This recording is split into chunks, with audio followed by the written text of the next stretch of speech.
caso Korematsu versus United States. Em 1941, os Estados Unidos é brutalmente atacado pelo Japão. E o que chama a si a Segunda Guerra Mundial. E o presidente Roosevelt, que era um grande estadista, edita um dos atos mais controversos de sua administração e que até hoje é questionado. Ele manda confinar em verdadeiros campos de concentração nos Estados Unidos todos os descendentes americanos e japoneses. Essa medida foi muito criticada na oportunidade, mas por que não se fez isso também com os descendentes de italianos e alemães, cuja colônia, cujo número é muito maior que os próprios japoneses? Eles diziam a explicação: Pearl Harbor. A explicação é Pearl Harbor. A Itália e a Alemanha não nos atacaram diretamente, o Japão sim. E por uma ironia do destino, poucos dias antes dele decretar essa medida, ele profere um dos seus discursos mais brilhantes e mais notáveis no Congresso americano, onde ele define as four liberties, as 4 liberdades, que até hoje é um parâmetro na democracia. A liberdade de pensamento, a liberdade de trabalho, a liberdade de expressão e a mais importante de todas as liberdades, a liberdade de não ter medo. Por isso que poucos compreenderam esse decreto dele. Uma dessas pessoas que foi confinada nesse campo de concentração, porque foi um campo de concentração, eles ficaram presos lá, confinados, de 41 até o término do conflito, em 45. Esse cidadão, Korematsu, impetra uma ordem de habeas corpus perante a Suprema Corte e alega: mas se nós estamos justamente combatendo os campos de concentração dos nazistas, vamos fazer a mesma coisa nos Estados Unidos? Onde é que estão as nossas liberdades? E a Suprema Corte, num acórdão difícil de explicar, a explicação só tem um, os historiadores dizem, Pearl Harbor, ela legitima por uma escassa maioria o ato do presidente Roosevelt. E por uma nova ironia do destino, justamente um juiz da Corte Suprema que se notabilizaria por defender as liberdades públicas, o juiz Black, ele é designado o relator deste caso. Na Suprema Corte Americana, os processos não são livremente distribuídos. É o Chief Justice, cargo que equivale ao presidente da Corte Suprema, que designa quem vai ser o relatar a decisão. E o juiz Black, no seu voto, ele faz um amplo voto, extenso voto sobre as liberdades públicas. E diz a certa altura, em 3 linhas que eu me permito ler aos senhores: a exclusão compulsória de um largo grupo de cidadãos das suas casas, exceto em circunstâncias de emergência pública e perigo, é inconsistente com o nosso, o deles, americanos, sistema básico de governo amparado na democracia. Mas, e essas 3 linhas é que legitimaram o ato, mas, quando certas circunstâncias da Guerra Moderna, 1941, se encontram próximas às nossas fronteiras e ameaçam o nosso país, a proteção conferida a essas mesmas pessoas deve ser contrastada com a agressão por nós sofrida. Isso justificou esse ato. Essas pessoas e os descendentes dessas pessoas que foram confinadas, esses americanos, vamos ser bem claros, eram americanos, que foram confinados nesses campos de concentração, não se conformaram com isso, tanto que 50 anos depois, o presidente Reagan, em 1985, sanciona uma lei do Congresso americano que estabelece uma reparação pecuniária àquelas pessoas ainda vivas e seus descendentes. Obviamente que o dinheiro jamais vai reparar a vergonha, porque a primeira coisa é a vergonha que essas pessoas passaram. Esse é um dos casos mais controvertidos da Corte Suprema. Voltou vencido o juiz Jackson, que logo depois seria convidado pelo presidente Truman para chefiar a acusação, vejam só a ironia, a acusação contra os líderes nazistas em Nuremberg.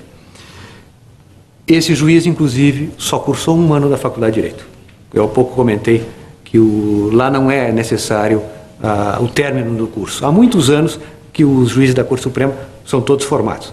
Mas o juiz Jackson, que era um homem muito culto, só fez 1 ano na Faculdade de Direito. O segundo caso que eu gostaria de conversar com os senhores é o chamado Steel Case, que é o caso do aço, a intervenção no aço, das indústrias do aço, pelo presidente Truman. Os Estados Unidos, em plena guerra da Coreia, os empresários, os proprietários das siderúrgicas americanas, queriam um aumento do preço do aço. Forçaram esse aumento e estimularam seus empregados a realizarem uma greve nacional.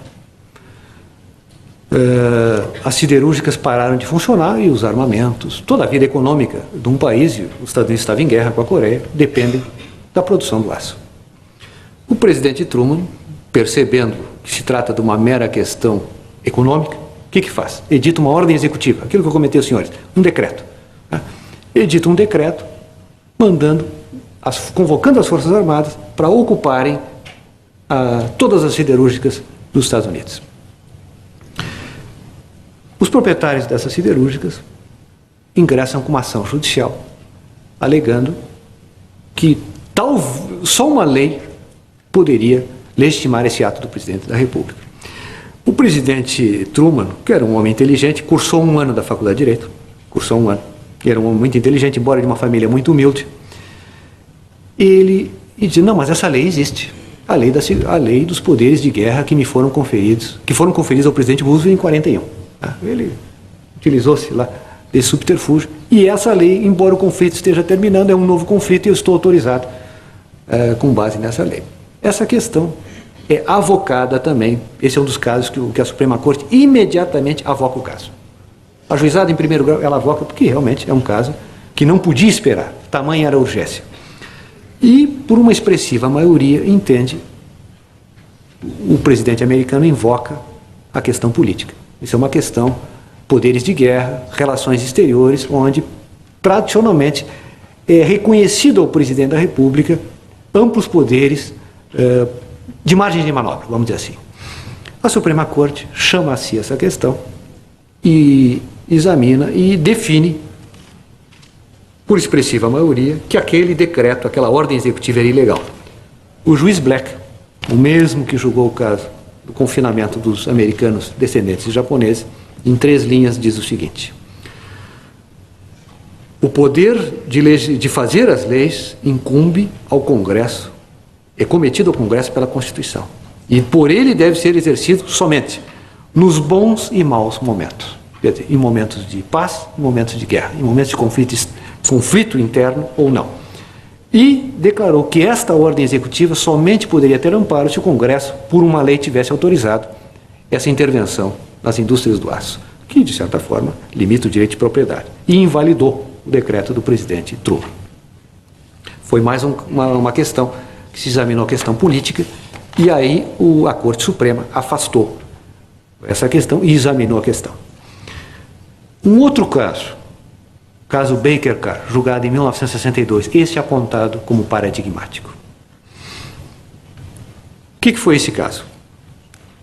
No estado do Tennessee, a distribuição das cadeiras legislativas, os estados americanos, eles possuem um Senado estadual, Assembleia de Representantes e Senado estadual, como nós tivemos no início da República.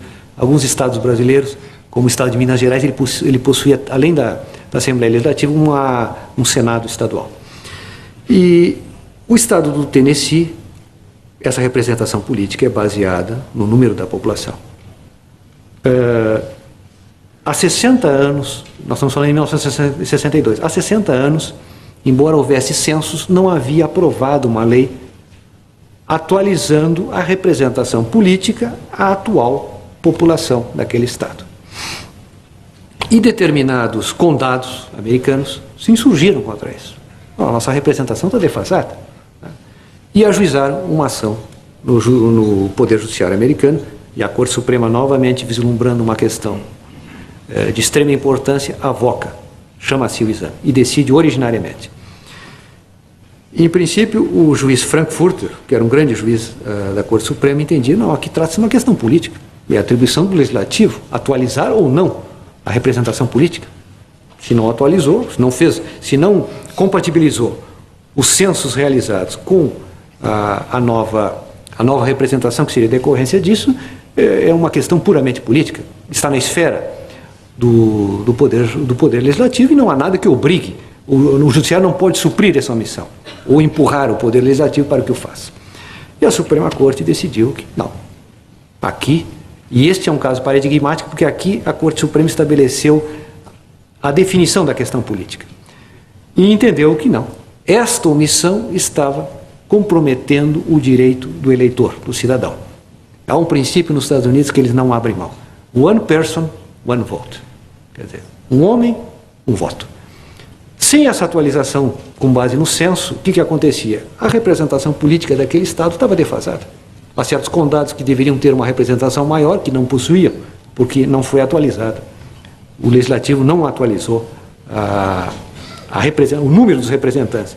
E eles entenderam que isso feria o direito do eleitor, examinaram a questão e declararam a inconstitucionalidade deste procedimento. Os senhores vejam bem, raras vezes as cortes americanas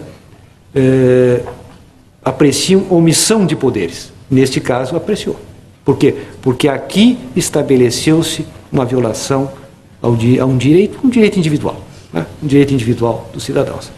E estabeleceu um princípio muito importante. O voto do juiz Brennan, que foi quem redigiu essa decisão, ele diz textualmente: o exame pelo Poder Judiciário, se um ato de um dos poderes da República excedeu ou não as suas atribuições, trata-se da mais alta atribuição constitucional.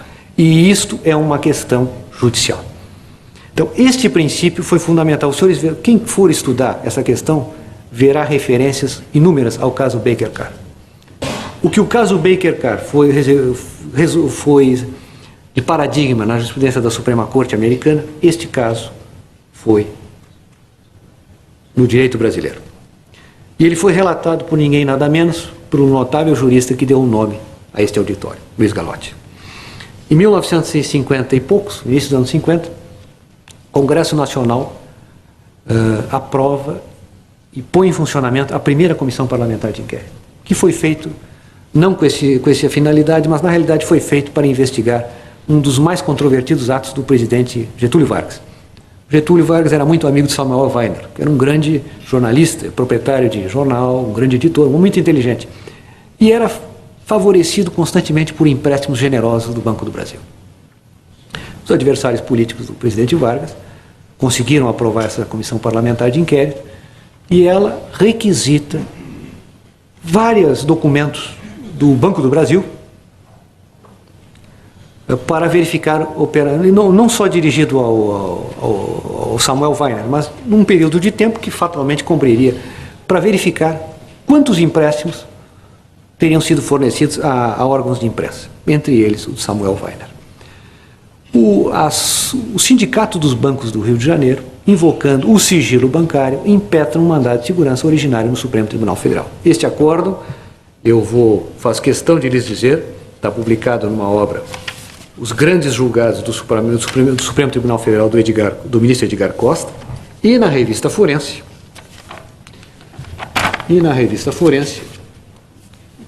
volume 148, páginas 152 e seguintes. Aqui, o Congresso, o governo da República, que defende o Banco do Brasil, sustenta. Não, aqui, essas operações estão cobertas por dois fatos que a Constituição protege. O sigilo bancário e trata-se de uma questão política. São operações bancárias que o governo possui discricionariedade. Este acórdão, todos os votos aqui proferidos, eu sugiro aos senhores, e até para rememorar os grandes tempos do Supremo, leiam. São acórdãos primorosos. Foi a primeira vez que o judiciário brasileiro examina a questão do sigilo bancário, os limites dele. Mas o ministro Gallotti, o relator, Luiz Gallotti, avô da nossa estimada ministra Isabel Gallotti, tio do nosso ministro Paulo Gallotti, examina a primeira preliminar, que é fundamental. O judiciário pode examinar essa questão.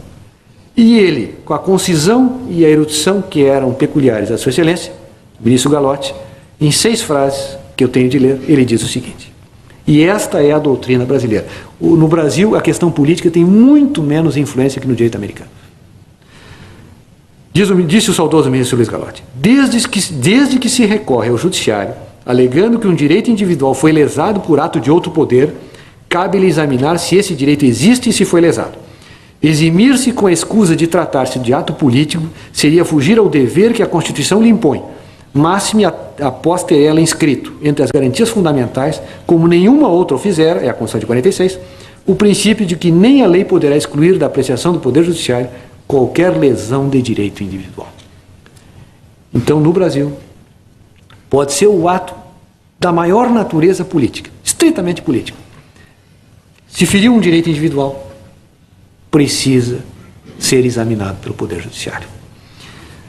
O Supremo Tribunal Federal reconheceu a questão política, e eu já estou me encaminhando para o final, em casos que envolvem principalmente o processo legislativo. Eu selecionei 2 casos aqui. O Supremo Tribunal Federal, em 16 de outubro de 85, ao julgar o mandato de segurança 20.509 do Distrito Federal, relator o ministro Otávio Galotti. Aqui tratava-se de um grupo de parlamentares que se insurgia com a forma de constituição de um ato do presidente da Câmara que havia substituído parlamentares numa comissão parlamentar de inquérito. Muito interessante essa questão constitucional. E o ministro Galotti diz o seguinte: os procedimentos que se cumprem no âmbito interno do Poder Legislativo, momentos e trâmites dos trabalhos que seguem o respectivo regimento interno, exaurem-se ali, no seu campo de competência. Se daí, olha a ressalva, se daí não extravasam para afetar direitos subjetivos. São os chamados ato interna corpus, questões políticas, sem que deles resulte, pela descrição mesma da inicial, era o caso concreto, a afetação do direito líquido e certo que caiba assegurar na via heróica, no caso do mandato de segurança. E conclui o ministro Galotti: nessas condições é incabível que por essa via intervenha o Poder Judiciário, na intimidade do Poder Legislativo, para determinar que se proceda a uma nova contagem de votos, em razão de dúvida quanto à primeira que se fez, tudo à base de alegações e notícias. Então, aqui trata-se de ato da intimidade do Poder Legislativo, e se exaure ali, salvo, como ressalvado pelo pai do ministro Galotti e pelo voto do ministro Otávio Galotti, se ferido, violado uma garantia individual.